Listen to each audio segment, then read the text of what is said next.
All right. Hi, class. How's it going? This is Imani and my presentation, and our article dealt with the experience economy. What is the experience economy? We'll get into that. So, the article authors used an example of a birthday cake to demonstrate just what is meant by the experience economy, and um, the the example basically says um, the mother used to have to make the birthday cake from scratch, and then it became about something a little bit quicker, and they bought the Betty Crocker instant cake mixes, and then they would just buy the straight up store bought bakery cake, and then it eventually became a whole birthday experience that was hosted by Chuck E. Cheese. So that building from scratch parallels the agrarian. Then the goods-based economy is, exemplified by Betty Crocker cake mix, and then the service economy, which is where we were at for a while, is the store-bought example, and then the experience is kind of everything about the birthday, not just the birthday cake, is the experience economy. So experiences are not services. Experiences are more the memory that surrounds the service rather than the service itself. And to really get the most out of an experience, to realize the full benefit of the experience, companies need to they need to make something that people are going to want to buy, that what they're going to want to experience. And you know the entertainment industry is all about experiences. Like going to a play isn't just about seeing the play; it's about uh, just dressing up and meeting the actors after and leaving with a playbill, and all of those things play into what makes plays great. No pun intended. All right, so progression of economic value. So, getting to this point in time where the experience economy has kind of evolved into the state that it is.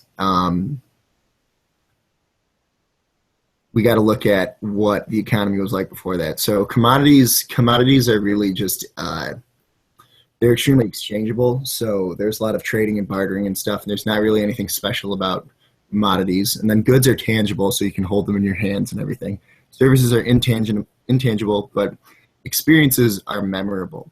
So you can have physical things and someone can perform a service for you, but the experience is really what you're leaving with. Experiences are unique and they're tailored. They're derived from a staged event, coupled with coupled um, coupled with the individual state of mind at the moment. And if you see this graphic down here, you have the competitive position on one axis, and then I can't see what that is. I can't remember, but basically, the commodities are not as rich in experience as the experiences at the top here. So goods and services, it's kind of a hierarchy. There's a little line that you follow there. Okay, so distinctions in assigning a price point. Experience and entertainment go hand in hand, as I said before. Product offerings and themes really play into the experience, and it's all got to be kind of like packaged together. I have examples here of the Bass Pro Shop, which is that little what is that exhibit at the bottom there where the child is looking at the fish, whatever that is. So Bass Pro Shop is, in case anyone doesn't know, it's a huge outdoor superstore, but it's not just a store. I mean, there's a lot of stuff to experience too with demos, and you can go to see exhibits like this, and all the people are extremely knowledgeable and everything, and they can help you find different goods and stuff. But Bass Pro is a good example. Nike Town, Abercrombie, Dick's Last Resort, Build-A-Bear, and Hibachi Steakhouses are all kind of great examples of experience economy. The experience needs to set the price point. The goods act as props to enhance the experience. Okay, so like at medieval times, do you really remember what the chicken tastes like, or do you remember what knight won the the, the duel? I guess because the goods act as a prop. They don't exactly they aren't what you're buying. You're buying the show at medieval times and the experience and being called madam or sir, whatever they call you there. So framing the experience. Many things work together to craft the experience. Actors, props, ambience, individual enjoyment. Other things like training are extremely important. Hospitality, product knowledge, just everything that basically could play into an individual's enjoyment uh, forms the experience. So when there is an experience being charged for, setting the price point depends on just how well the experience is framed by all the components that's found and created. So if you're selling an experience um, at, let's say, let's use Chuck E. Cheese, for example. If you're at Chuck E. Cheese and everyone gets food poisoning from the pizza or something, the experience isn't going to be good. You know, even if your kid wins like a million tickets, it's still going to be framed poorly because of the food poisoning incident. So you got to realize like everything acts upon something else. They all act together, and there are things that, they all have to work cohesively. Is what I'm trying to say. All right, and passing it on to you, Imani. All right, so next we're going to talk about the characteristics of experiences. Experiences have to be worth the price, as Connor said. Design, marketing, and delivery, just as they're important for goods and services, they're also important for building a good experience. They also have to be ingenuous and innovative in order to increase revenue. Experiences also have their own distinct qualities separate from commodities and other things, and they have their own characteristics and challenges. So experiences can be thought of across two dimensions or two spectrums. The first one is customer participation. One end of the spectrum is passive participation, where the customers don't really affect the performance at all. For example, in the text, they talk about people who go to a symphony. The symphony is going to happen whether or not the audience is enjoying it. But then on the other end is active participation, where the customers play a key role in creating the performance or event that yields the experience. And that, for example, could be like skiers who are actually a part of the event. They're making the event. The event is based off their participation. But there's also that middle area where, for example, people who are watching the people skiing, they're a part of that experience, even though they aren't on either end of the spectrum. So the second spectrum is connection. And there's that's the environmental relationship that unites the customers with the event or the performance. So at one end is immersion, and at the other end is absorption. So they use the example of Kentucky Derby from the grandstand.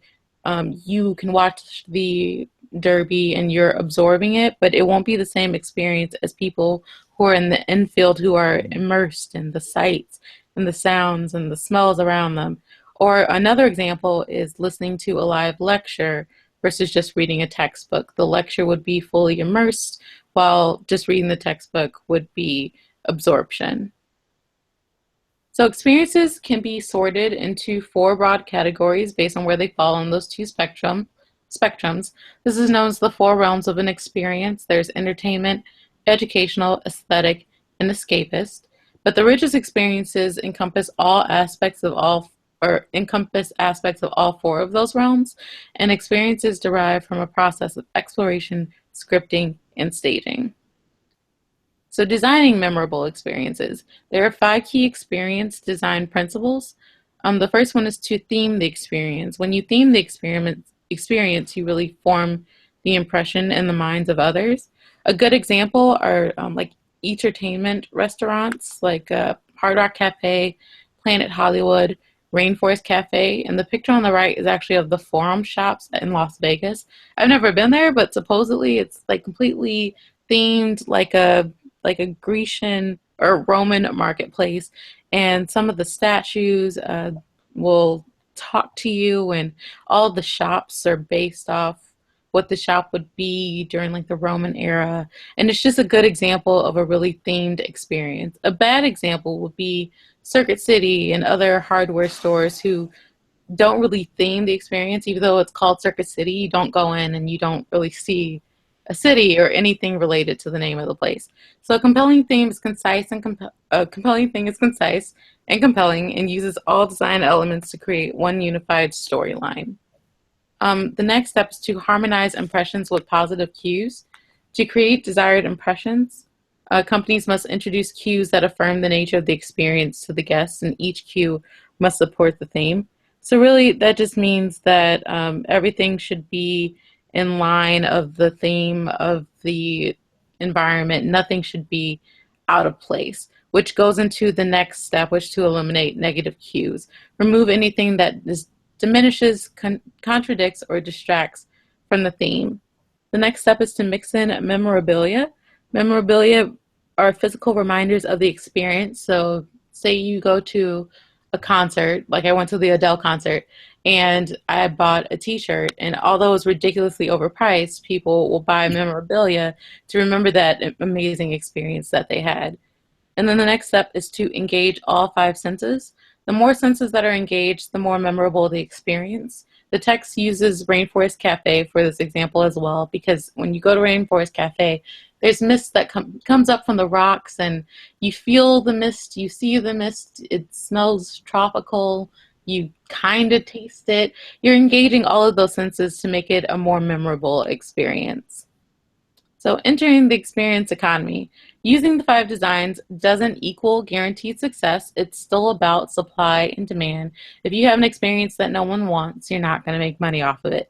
Companies that fail to provide consistently engaging experiences, overprice their experiences relative to the value perceived, or overbuild their capacity to stage them will see pressure on demand, pricing, or both.